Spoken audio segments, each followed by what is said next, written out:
This is the Elevate Construction Podcast, delivering remarkable content for workers, leaders, and companies in construction wanting to take their next step. Get ready to step out of your comfort zone with Jason Schroeder as he encourages you to do better, live a remarkable life, and expect more. Let's go.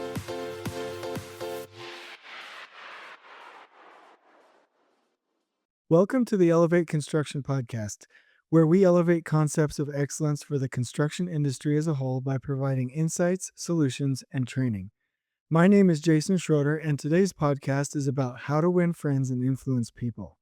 This book is an absolute game changer. Written by Dale Carnegie, this book is timeless. Its advice is solid.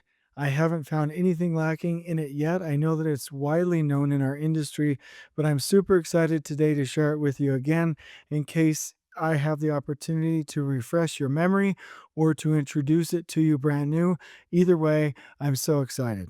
I would encourage you to share, especially to share this podcast with anybody and everybody that you possibly can, because this topic is an absolute game changer at work and in life and in our families, our marriages, everything, every aspect of our life.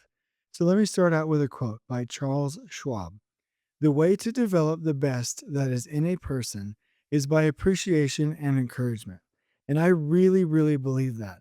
As a default in life, if you follow that guidance, if you follow concepts like this, concepts like you'll find in this book, you will be successful. You can't help but be successful because working through people and developing influence and developing and winning over friends for the purpose of giving, for the purpose of doing good, for the purpose of expanding your influence and the goodness in the world is absolutely fantastic. It will always win. It will never fail. And it's really what will bring us the most happiness in life. So let me start out with a story about how I've used this book. Well, first of all, let me tell you that this is one of the first books that I started reading as a habit. I was given this book by a dear friend, also another book called How to Stop Worrying and Start Living, also by Dale Carnegie. And it was so good. It was so transformative. And I might add, and I'll say this again in this podcast, the narrator was so fantastic on Audible that I just couldn't put it down and I couldn't stop reading it. I think the first time that I read it 3 or 4 times over. Again, the narrator is fantastic. And the concepts were magic. There are things in life that you read where you say to yourself, man, that's good information. Hey, I like that. Hey, that's a new thought. But when I read this book, it was so transformative.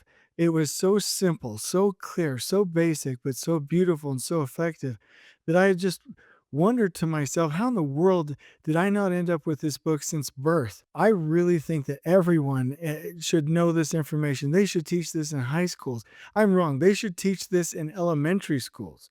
Everybody should know this information. It's the how. If somebody wants to win friends and influence people, if somebody wants to be successful but doesn't know how, this is the how. You want to know how to be more effective? This is the how. You want to know how to be nicer? This is the how. You want to know how to talk to people? This is the how. That I just cannot explain it any more than that. So when I started reading this, I went from kind of this blundering fool that would just kind of run around in conversations and with other people, kind of like a bull in a china shop, didn't have any tact, didn't really have any, social finesse, didn't have any emotional intelligence. And when I started to read this book, I picked up on cues like remembering people's names and not getting into an argument and not being accusatory and making sure that I was appealing to, their point of view. And one by one, as I implemented this, it changed all of my interactions. So my story isn't like some fancy, wonderful plot changing story. My story is I go from ineffective to effective almost overnight because I'm more palatable, I'm more receptive, I have more influence with people. I can talk to people, and going through people and working through people is one of our main assets. Let me pause right there for just a minute. In construction, and actually probably with most other businesses, 80 to 90% of what we do is dealing with people. and about 10 to 20% is technical. In my job, I hardly do anything that's technical. Everything is how to deal with people. In emails, I have to write it in a way that will be palatable for other people, that will be effective for other people. When I have meetings, I'm working through people. When I'm delegating, I'm working through people. When I'm out in the field leading, I'm working through people. Everything I do, I'm working through people. Even engineers, even architects, even computer programmers, you'll at least find that about 50% of the effectiveness that we have at work is through dealing with people. And again, this book has the answers. So here's my story. I once met one of the best builders in my entire life, a man that I respect so highly, not just for his knowledge, not for his ability, not just for his ability to build, but for his energy, his drive, and his leadership skills. And there was a time, and I found out this later after we had gone through this, but I found out there was a time for about a year and a half in his role where he did not feel effective and he was going in kind of a negative direction with some of the circumstances that he had to deal with. And there were a lot of instances where his kind and loving and influential personality was not coming through because there was, I don't want to be insulting and say there was a lack of skill, but by his own admission, there was a lack of skill. And when I met him, I recommended, because I could see immediately his potential. I mean, he's better than I am, like so much better. I respect this man so much. I recommended that he read How to Win Friends and Influence People. And again, almost overnight, things changed. He said, Jason, if it wasn't for you, I probably would have left my job. I probably would have quit. I was miserable. I didn't know how to get through to the people that I needed to get through to. It has changed my marriage. It's changed my relationship with my children, with friends, with the extended family, at work. Everything has changed. And if you think about it, if somebody has 95, 98, 99%, let's even say 99.9% of the skills that they need to go be successful, and this book represents the difference, this book represents the 0.01% that will get you to 100% effectiveness, why wouldn't you go do that? Why wouldn't we try? I mean, this is absolutely amazing to leverage the lessons learned of history like this. So, this is why you're going to want to listen today. Have you ever had difficulty dealing with people? Have you ever had good intentions, but you just can't get through? You just can't get your message across? Something seems to be missing. Have you ever found that in certain situations you get triggered and you don't know how to get past them and they just turn confrontational? Have you found that sometimes you lack a little bit of emotional intelligence and people have given you feedback to that point? Meaning they've said, if you knew how to deal with people, you would go farther and faster in your career. Well, if any of this sounds familiar, then you'll want to listen to the rest of this podcast because this book has the answers for you. Here's our current condition. This is what we're dealing with. We have wonderful, well intentioned, beautiful people in this world that just don't have the skills on how to deal with people. And I can tell you for myself, I was the worst about it. I would go around into situations and not only act like a victim, but I would do it in a way that was offensive to people. I didn't know how to talk. I didn't know how to interact. I didn't know how to negotiate. I didn't know how to treat people in a way that they would listen to me. And once I got this book, it was a complete game changer. And so many people are in that situation. Can you think of the person that is the technical expert in their field, the best, better than anyone? But when you put them on a team or if you put them with other people, it just goes south really quickly and they're asked to be removed from the project, or somebody complains about them, or they lose influence because they start fights and they lose arguments. Have you ever had that situation where you're like, man, they're my best person. Like they're the best at this technical information. They're the absolute best, and I need them on this project. But the team, the owner, the customer just cannot palate having them on the project. What do? I feel held hostage. There are people out there that are the most experienced in a team that should have the mantle of leadership, but they don't want to lead. They don't know how to talk to people. They won't reach out and gain that influence. They won't take the time to mentor.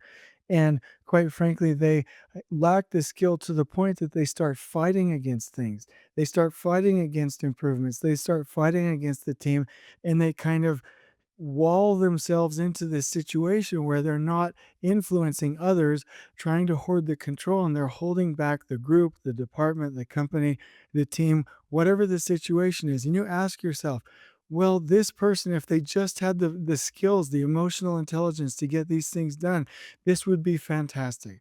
Have you ever had a senior superintendent or a director or an operations manager that was the best, the most knowledgeable, could run the biggest projects, but that person would blow up, lose their temper, get a little bit crazy, not know what to do, not know how to handle people, and they would offend somebody and ruin the team or offend a customer or basically have to be removed because they just didn't have the emotional intelligence. They didn't know how to win friends and influence people, and they had to be removed from the team. Have you ever had a leader that was fantastic, that led with humility, that had a strong sense of purpose, that really wanted to get good things done, that had a testimony of the vision of what that company wanted to be? But every time he or she spoke, it was accusatory and negative and critical and wasn't the way people wanted to talk to. So that person never got the people rallied around him or her to be effective and scale their company. I mean, these are just four little examples, and I can go over and over and over and over and list examples of people that I've seen in my career that just could not get past this emotional intelligence piece, and it held them back, while at the same time they were the most qualified, the best at technical expertise, and had the most experience, but they just could not work through people. That's our current state. And this book will change that. And when I give this book to somebody, I'm always just a little bit hesitant because, you can't do a lot of changing of a person or influencing of a person just by giving them hey, here's a book, go read this and I hope you make the change. Everybody's different. Everybody, retains information differently. The best way to do it is to have an emotional connection and take that journey with them, right? But when I give this book to somebody, I'm always just a little bit nervous because if they will take it seriously and actually implement it and read it over and over and over, I know it'll work. But if somebody reads this book with a half-hearted attempt and they don't take it to heart and they don't see the importance and they don't make that connection that the effectiveness that this book will bring somebody more money, more happiness, more fulfillment in life, better relationships. If they won't do that, then it's a waste of time. And so if you're going to read this, and I beg all of you listening to this podcast to read How to Win Friends and Influence People by Dale Carnegie.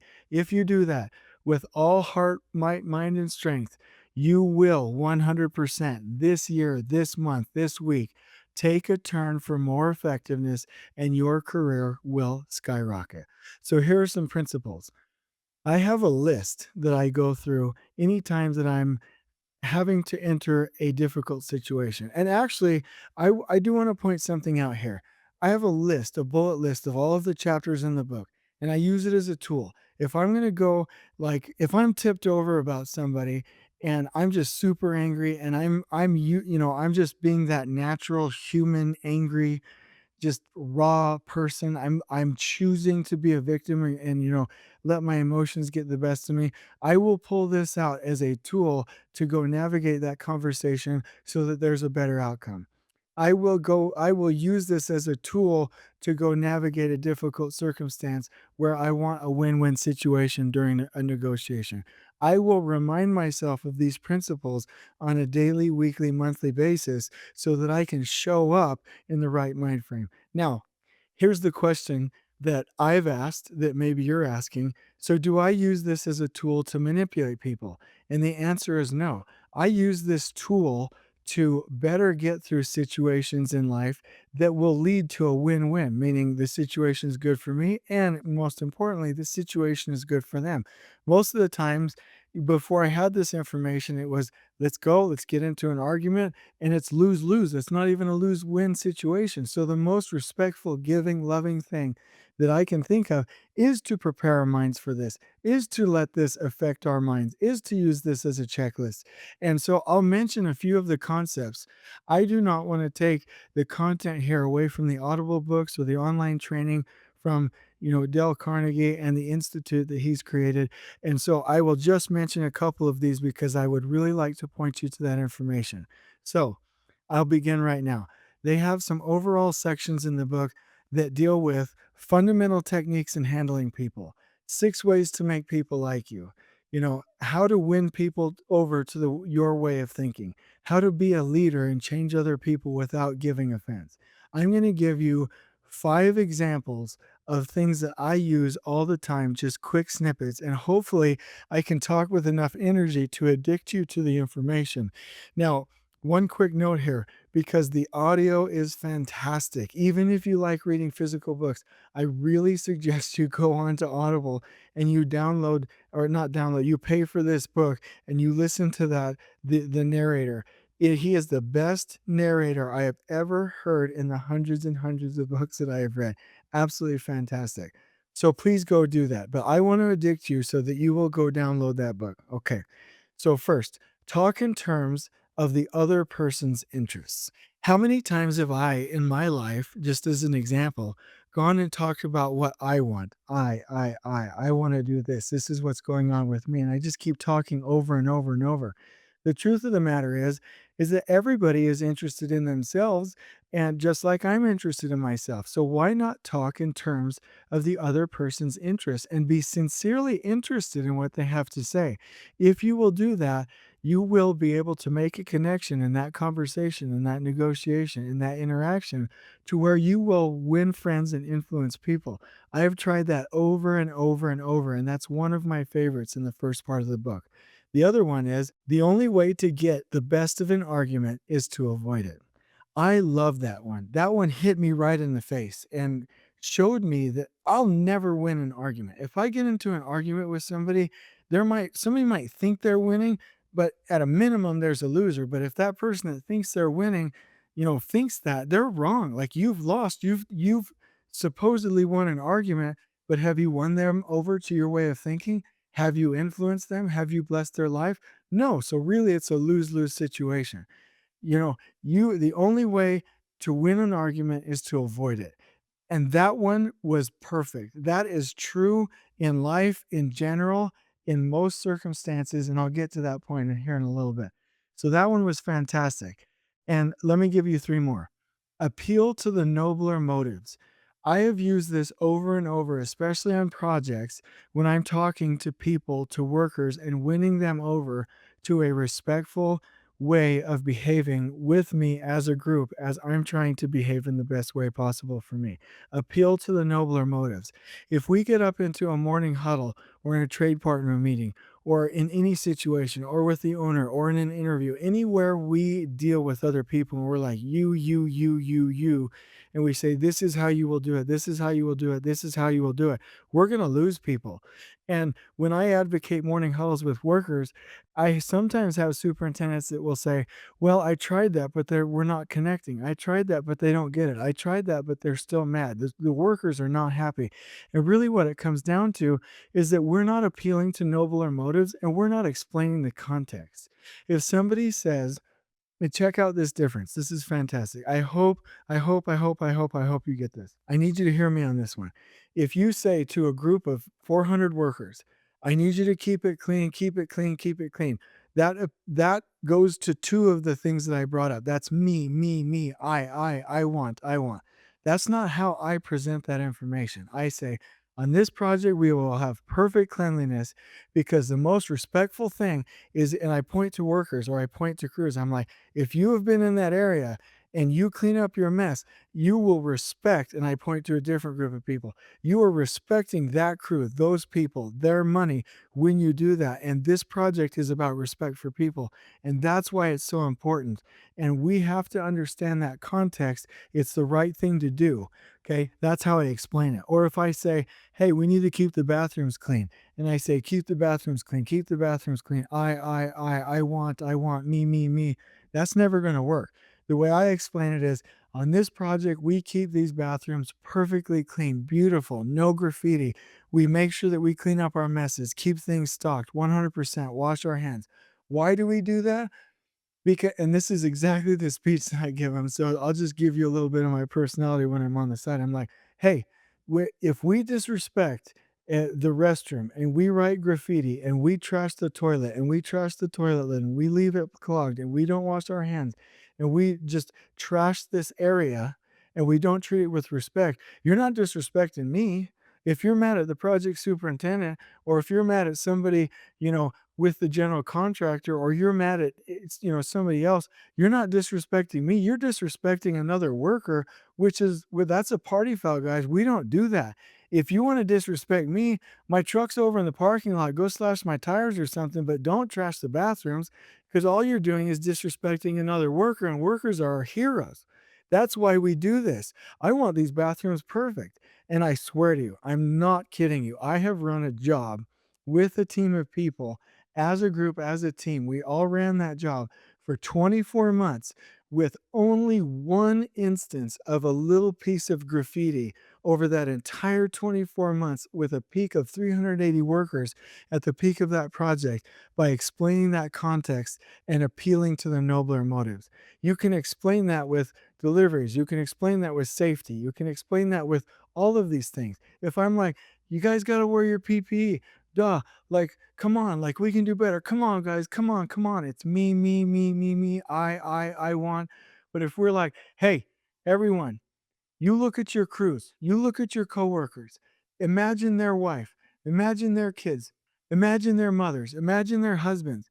You have an obligation to them. I have an obligation to them to send them home with all their eyes, all their fingers, all their toes, 100% safe, no injuries, still alive, 100%. That is why we do these things. This is not some kind of corporate mandate. I'm not more worried about OSHA than I am that worker and that worker's family. We have to keep them going home safe, because at the end of the day, their children and their families are expecting them to come home. And I remember one time, and I don't know if I've shared this before, but I would really recommend doing this on any of your sites, where you get all the workers in a circle, even if it's a big circle, even if you have over 100 workers, you can get them in a circle and ask everyone politely to put their smartphones down on the ground in front of them. And everyone's got their phones on the ground. And I say, let's reflect here for a moment. Right now, I want you to imagine that phone, and I want you to think of your family. Imagine right now that that phone rings and there's nobody on the other end to pick it up. Imagine that there's nobody on your side of the line to say you're coming home, to say things are all right. There's nobody to answer the phone. Imagine your daughter's calling you. Imagine your wife's calling you. Imagine your mother's calling you. What are they going to do when they realize that you not answering that phone is a permanent condition? What are they going to do? How are they going to feel when they realize you'll never answer that phone if you died or you got seriously injured? How are they going to feel? Imagine the look on your kid's face. Imagine what they have to deal with now. What does your husband or wife now have to do? Go get another job, get remarried, have to figure out insurance, deal with the funeral, deal with kids every night, emotionally unstable. It is not worth it, guys and gals, on this project to do anything unsafely. And then you leave them with that visual, and then it becomes personal, and you make those heart connections every day, so that it doesn't become this numbing, like numb thing to them, where they forget why they're supposed to be safe. So that's appealing to the nobler motives. You appeal to the context, to the nobler motives there. Let me give you an example, or not an example, but like a little side story. And I've always liked this. I once heard, and I heard this in church, but it was an analogy of leprosy. That leprosy is actually a germ that eats the ends of your nerves. It actually doesn't just eat your skin, it deteriorates your nervous system. And so what happens is, as your nervous system starts to deteriorate, if you bump your hand on a wall, or scratch your face, or there's some kind of damage, your body doesn't trigger your immune system to fix that. It doesn't repair your body. It doesn't go and fix it. It doesn't care for that infection. And you start to literally rot away because you can't feel. And I've really liked that concept, because the same thing happens with construction workers. If they can't feel and they don't know to go fix something, if they can't attach it to their response system, if they can't feel why they should go be safe, then they get disconnected from it. And like all of us, like me, like you, like everyone, they forget. And so every day in these morning huddles, we're explaining the context, we're explaining the nobler motives, we're helping them to feel so that they don't have leprosy when it comes to safety, cleanliness, or any of the other things that we're trying to do on that project. Okay. So just that one concept, you heard me just do a little rant. I was just riffing there for a minute. That one concept, appeal to the nobler motives, switched everything. Otherwise, when I do morning huddles, people would be like, oh, I don't like Jason. Oh, he's an a-hole. I'm not connected. Why are we in these stinking meetings? But conversely, as it is now, I do connect with them and I do appeal to their nobler motives. Two more. Call attention to people's mistakes indirectly. Okay? People must learn as if you taught them not, and things unknown as things forgot. People don't want to be called out directly, especially in the United States, especially in our unaccountable culture. And so, in general, if you can call to attention to people's mistakes indirectly and in a palatable way, they will receive it. Now, there is a time when you need to be more direct, and we'll talk about that in a minute, but that calling attention to people's mistakes indirectly has been fantastic for me.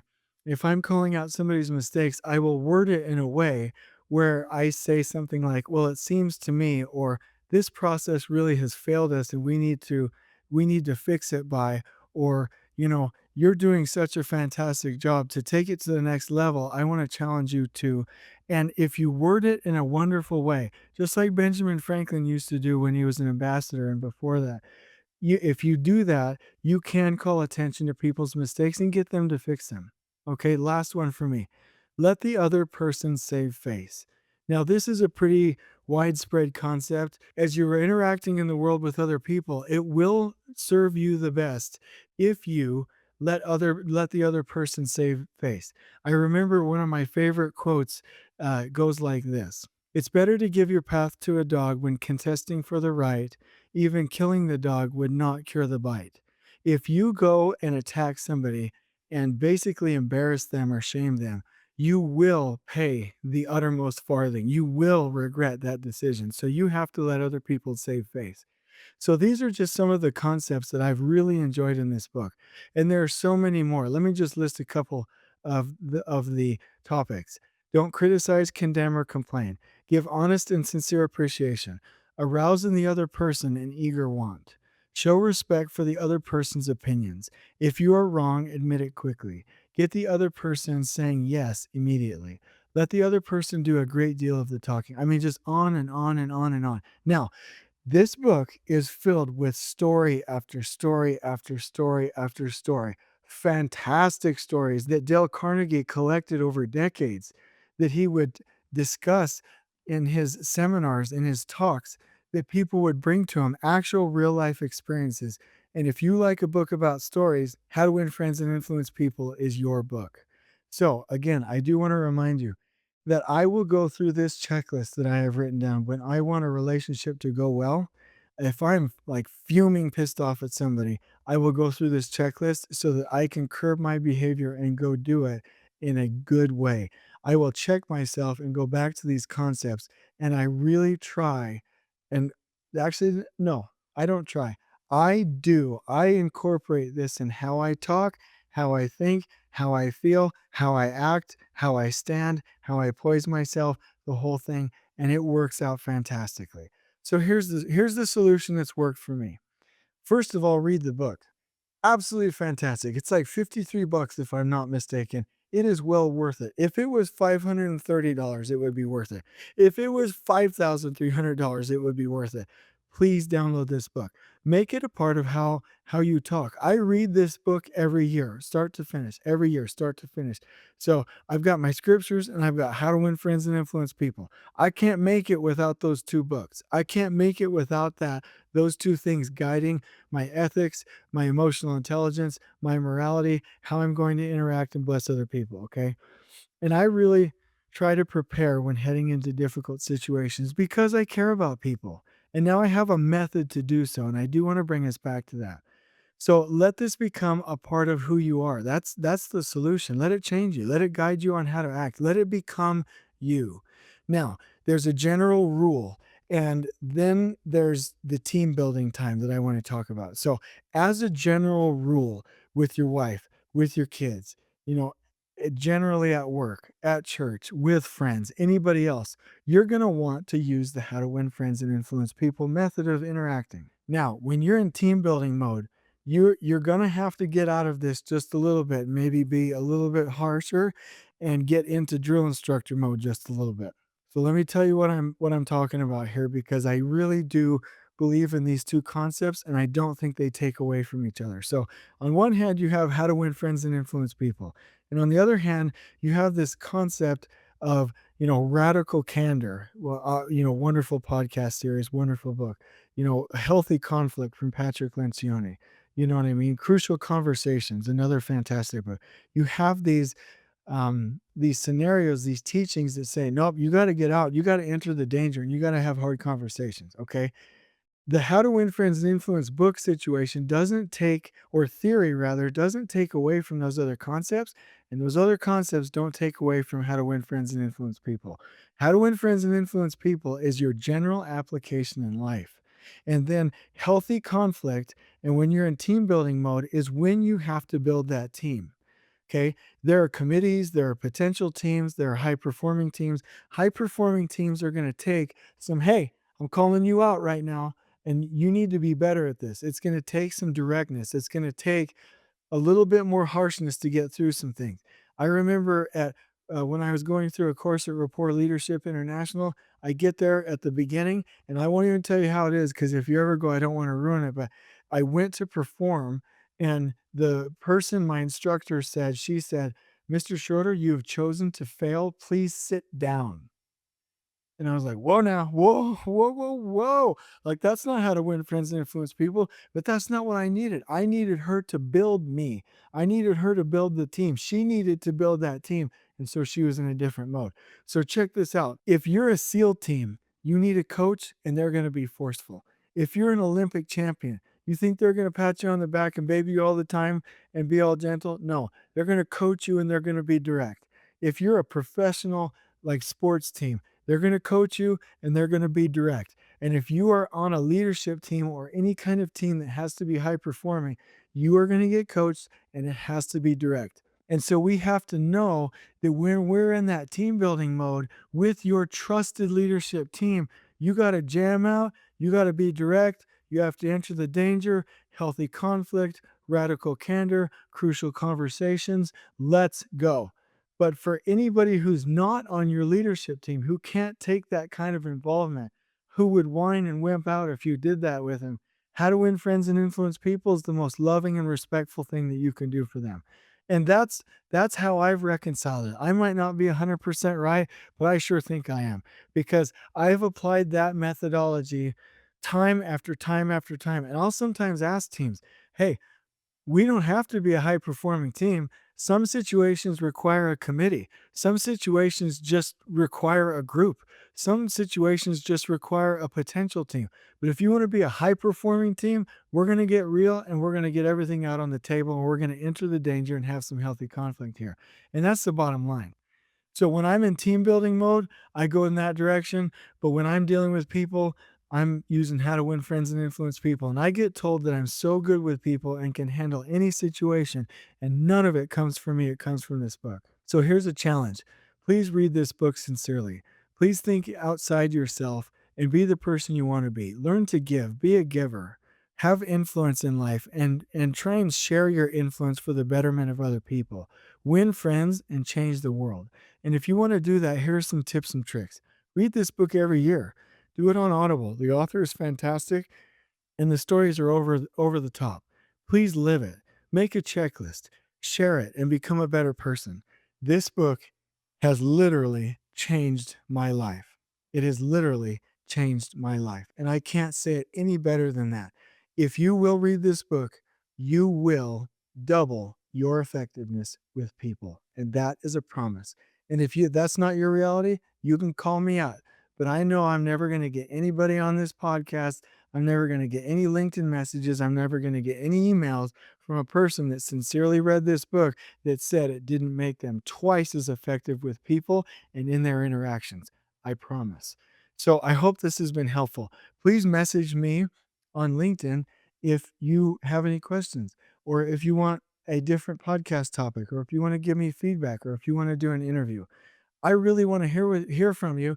And also, I would appreciate it if you would share this with anybody who needs to know this information, because it's game changing. And here's the end vision that I just want to leave you with. Can you imagine if all of the workers out there that were a little abrasive like I was had this information to go be more effective and take their next step? What if all foremen learned how to better talk to their people and better talk to others and was able to take their next step? Same thing with field engineers, same thing with superintendents, same thing with entry-level superintendents. Usually it's this people part that prevents them from becoming the lead super or a general superintendent. What if they were able to read this information and better take their next step? What if the operations managers and directors and project executives were better able to take care of clients and form that connection, and we were able, wherever you work, with whatever company that you work for, your vision, your core values, we're better able to take care of that customer because you have that connection. How would you like that? How would you like it if all of our workers there were and everybody in this industry was able to go home and interact with their families in an effective manner, interact with their children in a better manner, have closer, tight-knit families, have fewer divorces, fewer fights, fewer arguments, fewer runaways, fewer everything negative? Just what if this was able to lift everybody out there because people knew about it, because we shared the podcast, because we shared the information, we shared the book, we forwarded it on to other people, we gave them the chance to learn this information in this information age? That would be beautiful, and that would elevate construction. Until we meet again, I hope this has been helpful. On we go. Please join us next time in elevating the entire construction experience for workers, leaders, and companies coast to coast. If you're enjoying the show, please feel free to share with your construction colleagues and help us spread the word by rating, subscribing, and leaving a review on your preferred podcast listening platform. We really appreciate it. We'll catch you next time on the Elevate Construction Podcast.